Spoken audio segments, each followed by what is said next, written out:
Çümölüdün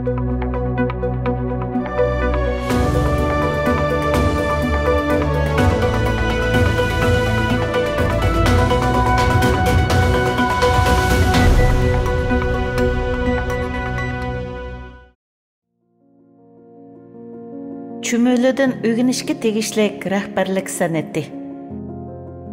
Çümölülərning toluma tərtiblik halda toplaşıb hərəkət qıladigan işcan canavarlar ikənligi hammamizga ma'lum. Ammo çümölülərdəki rəhbərlik sənətini anlab baqqanlar toluma az bo'lishi mumkin. Biz bu maqolada çümölülərning rəhbərlik sənətidən mənbəlangan 4 muhim ögütni bayon qilamiz. Bu ögütlərə amal qilsangiz muvaffaqiyat yo'lingiz texmo ravonlashqusi. Davrimizda rahbarlarga qo'yiladigan talab to'limi yuqori. Talto'kis o'zgarishlar mavjud holatimizning fasillarini to'xtovsiz tarzda bo'sib turg'achqa, moslashuvchanlik, jonliqlik va yiroqni ko'rarlik qatorliq sapolar normal o'lchamga aylanib, qo'l ostidagilarning yoshirin kuchini qizish orqali ularning qobiliyatini eng zo'r darajada joriy qildira oladigan, shundaqla o'zini to'xtovsiz isloh qilib tura oladigan rahbarlarlar yetuk rahbar hisoblanadi. Men chumullarning tipik turmush andisi haqida tafakkur yurgizganimda, ularning mislsiz astoydilligi va shijoatiga hayron bo'laman. Bu tabiiy holda kallamda mundaq bir savolni paydo qiladi. Çümölü nima uchun yoz va kuz fasllarida buncha jafoliq ishlaydi? Albatta bu savolning allaqanday sirliq javobi yo'q. Ular ofatdan saqlanish uchun shunday jafoliq ishlashidi. Agar chümölü to'pi qishga tayyorlik qilmasa, nima ishlar yuz berdiganligini tasavvur qila olamsiz? Men sizning eng yaxshini umid qilib, eng yomoniga tayyorlik ko'r degan so'zni qalb xotiringizga yozib olishingizni umid qilaman.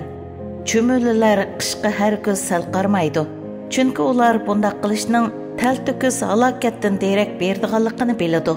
Tövəndiki ögütlər bu davr uchun favqulodda muhim bo'lib, biz cho'qim çümölülərni ulg'i qilishimiz kerak. Birinchi, asossiz farazni qo'yib, eng yomon ahvolga tayyorlik qiling. Çümölülər o'zlarining qishdagi mavjudligiga kapolatlik qilish uchun yazda tinim tapmay vaziyatni mo'lcharlaydi, plan tuzadi, tayyorlik ko'rdi va planlarni ijro qiladi. Çümölülər o'z mavjudligining unumli planlash va to'p-to'g'ri ijroiyatga bog'liq ekanligini yaxshi biladi. Ana shuningdek, rahbarlar cho'qim diqqatini o'z nishoniga markazlashtirishi, kutilmagan ahvollarni mo'lcharlashga, tasavvur qilishga, planlashga va tayyorlik ko'rishga vaqt ajratishi kerak. Ikkinchi, vaqtingizdan eng yuqori chekda foydalaning.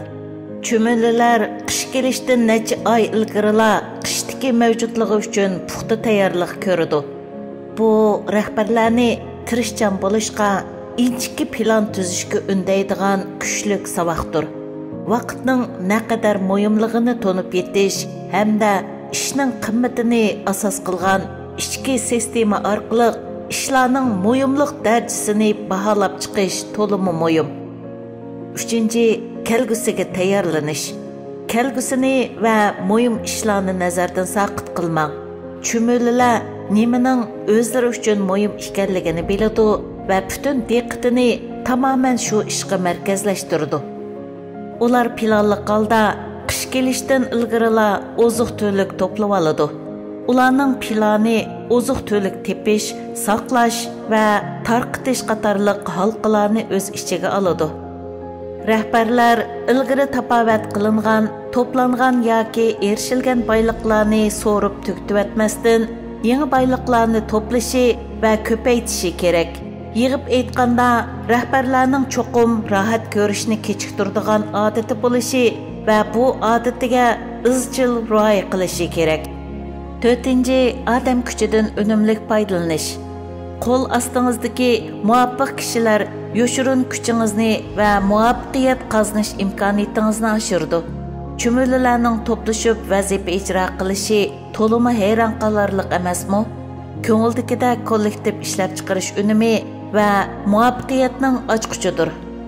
Chumolilar o'zlarining orasidagi muvofiq a'zolarni oziqliq to'plash vazifasiga mas'ul qilishidi. Men bu kollektivni bir niyat, bir maqsadda diqqatini butunlay markazlashtirgan holda to'lib toshgan qizg'inlik bilan xizmat qiladi deb o'ylayman. Shuningdek, rahbarlarningmi kimning o'z kollektiviga tava ekanligini va qachon boshqalar bilan hamkorlashish kerakligini bilib olishi zarur. To'g'ri paytni tanlagan to'g'ri kollektiv zo'r muvaffaqiyatlarni vujudga chiqara oladi.